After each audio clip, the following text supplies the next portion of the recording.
Dear students, வணக்கம். Which is correct in the decreasing of ionic radii? அதாவது யாருக்கு ionic ரேடியை வந்து அதிகமாக இருக்குது, அதுக்கப்புறம் லாஸ்ட்டில் வந்து யாருக்கு கம்மியாக இருக்குன்னு சொல்லணும்.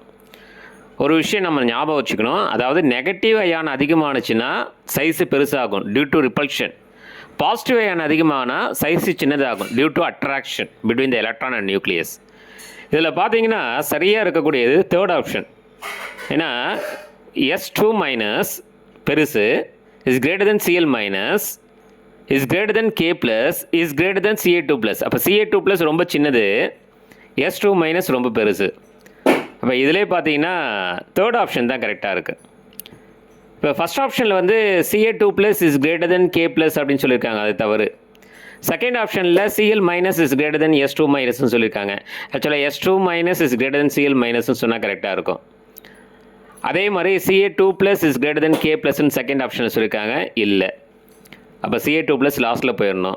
அப்போ இது மாதிரி சரியாக இருக்கக்கூடியது தேர்ட் ஆப்ஷன் தான். S2 minus is greater than Cl minus is greater than K plus is greater then Ca2 plus. இப்போ லாஸ்ட் ஆப்ஷனில் K plus is greater then Ca2 plus, இது சரியாக இருந்தாலும் ஆனால் அடுத்ததில் பாருங்கள் Cl minus is greater than S2 minus. அதாவது Cl மைனஸோட S2 minus உருவளவு சின்னதாக இருக்கும், இல்லை. அப்போ இதில் பார்த்தீங்கன்னா ABD இந்த மூணு ஆப்ஷனையும் எடுத்துடலாம். அப்போ சரியான ஆன்சர் வந்து C option. Third option is the correct answer. சரிங்களா?